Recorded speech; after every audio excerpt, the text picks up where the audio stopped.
go, fellas. We're back. We're back.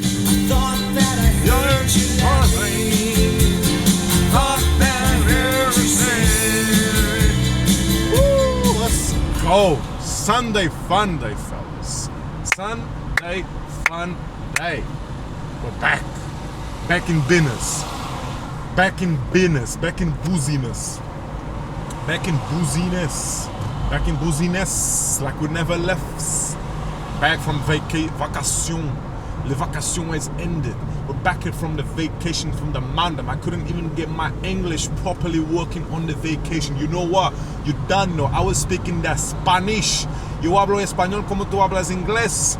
Yo soy portugués, por tanto consigo hablar unas 500 lenguas. Estás viendo cómo estoy hablando español con esa fluidez toda. Chico, me deja en cualquier lugar de la América Latina. Yo sobrevivo. No hay un lugar en el mundo en ese momento que no va a sobrevivir.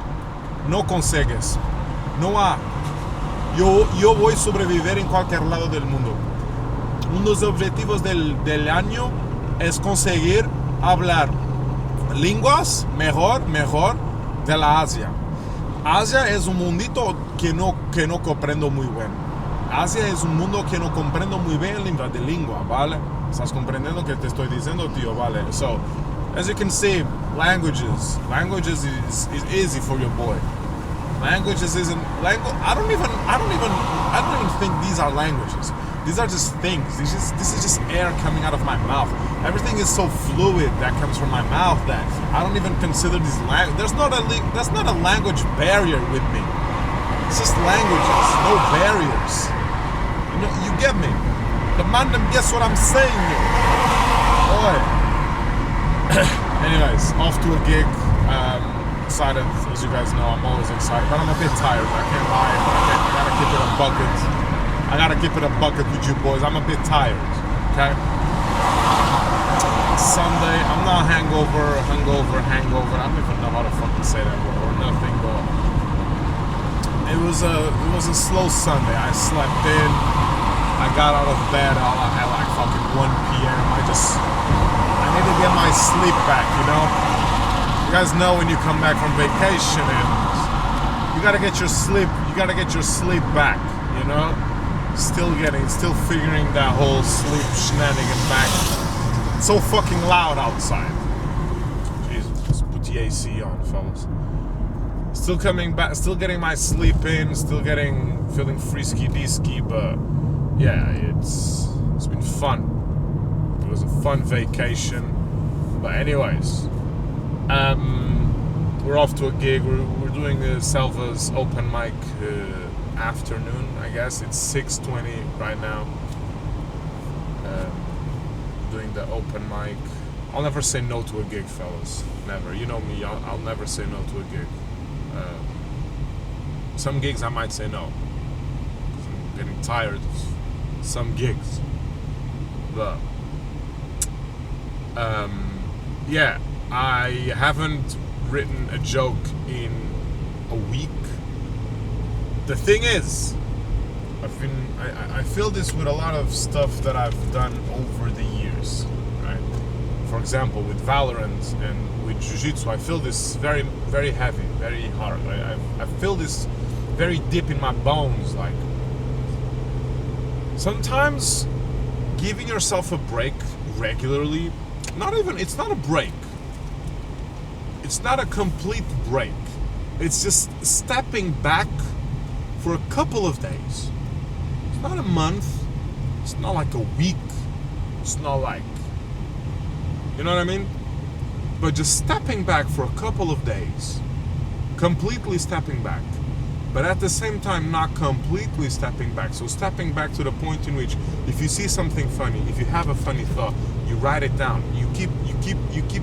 You make sure the muscle of recognizing funny and coming up with these different ideas because you saw something, that keeps working.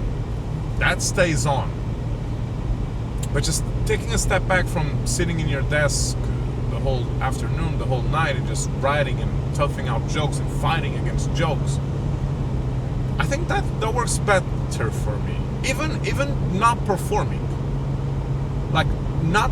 I would love to perform every single night. I would, more than once. If I could, I'd perform fucking 10 times a week, 12 times a week. I'd fucking perform 14 times a week. Okay.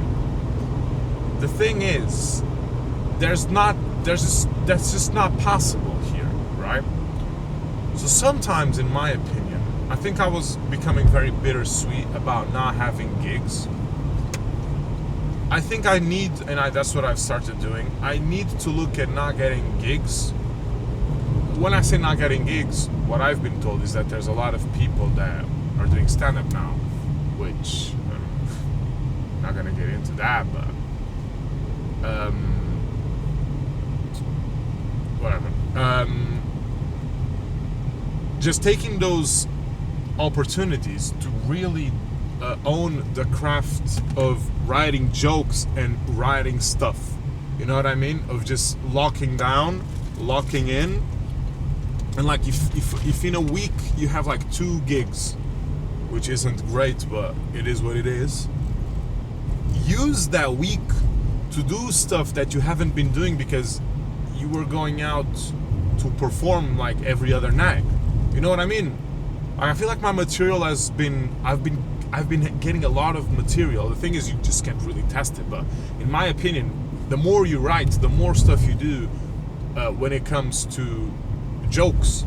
It's like anything in life. The more you do it, the better you're gonna become at it. Especially with jokes. Like, I feel like if you're someone who writes a joke a week, right? What the fuck is going on back there? If you're someone who writes a joke a week, but you've performed that joke 1,000,000 times, who's better off? The guy who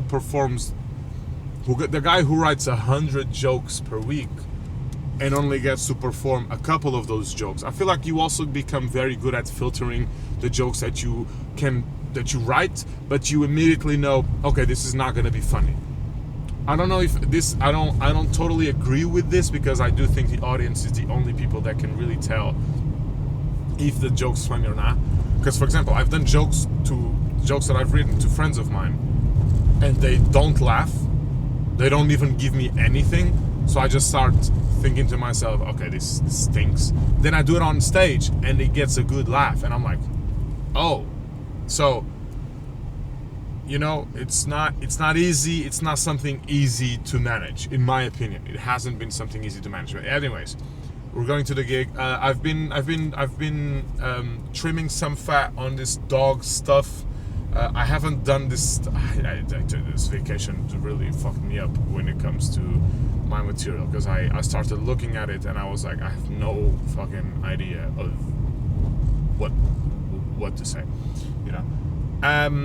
So yeah, I'm gonna do the same jokes again, but I have newer jokes. I have stuff that I want to try. I'm not gonna do this joke that I wrote. It's not even a joke. It's just a premise. You know what I've been liking to do in open mics is getting new premises. If I get the premise, if for example, this, I'm not gonna do it because it's about self-harm, and I know YouTube doesn't like this. So, but the joke basically is about self-harm. It's about, okay, I think I can do it if I say it like this. Imagine if you're someone who's gonna self-harm, do self-harm thing of a building, right? Do you think anyone who ever did that ever thought to themselves, I should go fucking front flip? You know what I mean? Yeah, that's basically that's just the premise, you know?